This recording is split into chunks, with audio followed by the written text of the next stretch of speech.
ये कहानी है एक ऐसे लालची सेठ की जिसके पास दौलत की कोई कमी न थी, मगर दिल की दौलत से वो खाली था। और ये कहानी है एक गरीब देहाती की जिसके पास माल और जर तो कुछ न था, मगर ईमान, सब्र और सच्चाई उसकी सबसे बड़ी ताकत थी। ये वाकया पुराने ज़माने में एक छोटे से गांव और करीब के शहर में पेश आया, मगर उसका सबक आज भी इतना ही जिंदा है जितना उस वक्त था। शहर से कुछ फासले पर एक सरसब्ज गांव आबाद था। खेतों में गंदम की बालियां लहलहाते, आमों के बाग खुशबू देते और सुबह के वक्त मस्जिद से अजान की आवाज़ पूरे माहौल को रूहानी बना देती। इसी गांव में रहमत अली नाम का एक गरीब मगर दियांतदार किसान रहता था। लोग उसे प्यार से रहमत कहते थे। उसकी बीवी सकीना निहायत साबर औरत थी और उनके 2 छोटे बच्चे थे। रहमत के पास सिर्फ 2 बीघा ज़मीन थी जिससे वो साल भर का गुजारा बड़ी मुश्किल से कर पाता, मगर उसकी सबसे बड़ी दौलत उसका ईमान था। वो हमेशा कहता, रिस्क देने वाला ऊपर वाला है, इंसान तो बस जरिया बनता है। गांव के लोग उसकी सच्चाई की किस्म खाते थे। अगर कोई अमानत रखनी होती तो रहमत के पास रखते, अगर किसी को झगड़ा निपटाना होता तो रहमत से मशवरा लेते। करीब ही के शहर में एक बहुत बड़ा ताजिर रहता था जिसका नाम था सेठ दरगाहदास। शहर में उसकी कई दुकानें थीं।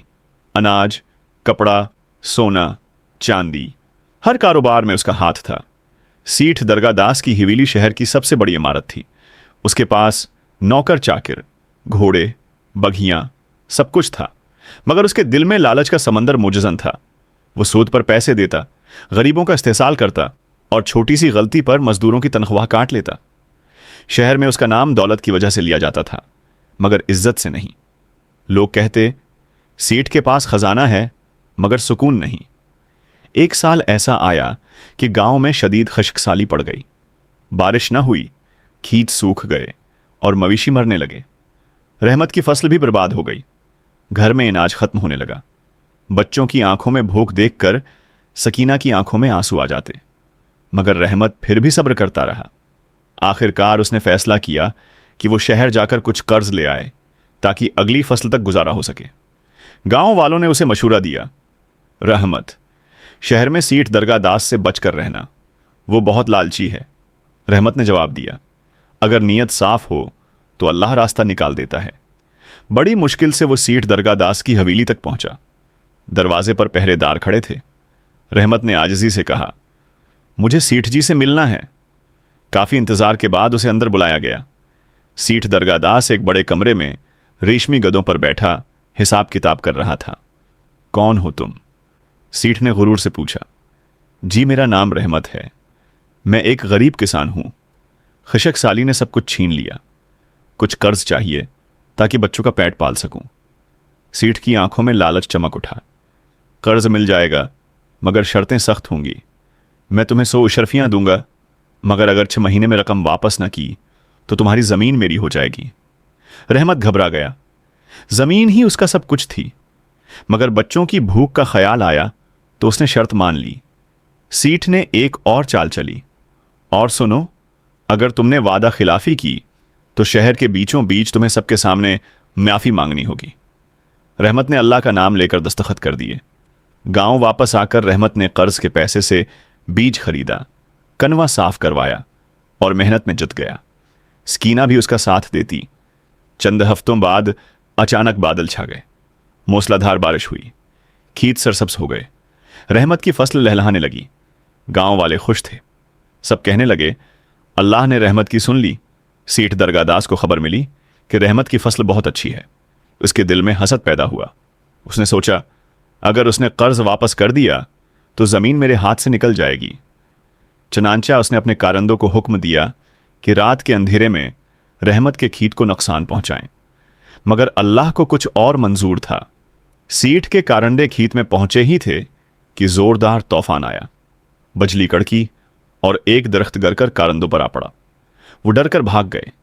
सुबह गांव वालों ने देखा कि खेत बिल्कुल महफूज है, मगर करीब ही एक बड़ा दरख्त गिरा हुआ है। रहमत ने सजदा शुक्र अदा किया। शहर में खबर पहुंची तो सेठ परेशान हो गया। उसे लगा जैसे कोई गैबी ताकत रहमत की मदद कर रही है। 6 महीने पूरे होने से पहले ही रहमत शहर पहुंच गया। उसके पास पूरा कर्ज और थोड़ा सा नफा भी था। ये लें सेठ जी, आपकी 100 अशरफियां। सेठ हैरान रह गया। उसने सिक्का परखा, गना और खामोश हो गया। मगर लालच अभी बाकी था।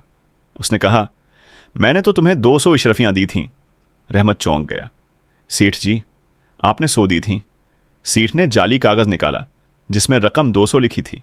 मामला शहर की पंचायत में गया। लोग जमा हो गए। सेठ ने अपना कागज पेश किया।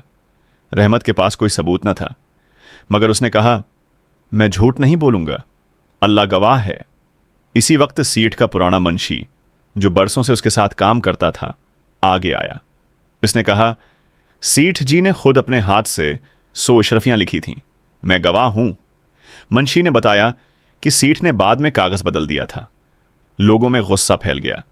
पंचायत ने फैसला सुनाया, सेठ दरगाह दास ने धोखा दिया है, इसे जुर्माना अदा करना होगा और रहमत से माफी मांगनी होगी।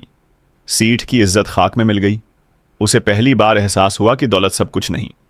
रहमत ने कहा, मैं मुआफ करता हूं, मगर आइंदा किसी गरीब का हक ना मारना। सेठ की आंखों में आंसू आ गए। शायद पहली बार उसे अपने गुनाहों का एहसास हुआ। वक्त के साथ सेठ दरगाहदास बदलने लगा। उसने सौत छोड़ दिया, गरीबों की मदद शुरू की और मजदूरों का हक अदा करने लगा। लोग हैरान थे, क्या वाकई सेठ बदल गया है? रहमत ने कहा, जब दिल बदल जाए तो इंसान बदल जाता है। लालच इंसान को अंधा कर देता है। सच्चाई आखिरकार जीतती है। अल्लाह सब्र करने वालों के साथ है। दौलत नहीं, किरदार इंसान को बड़ा बनाता है।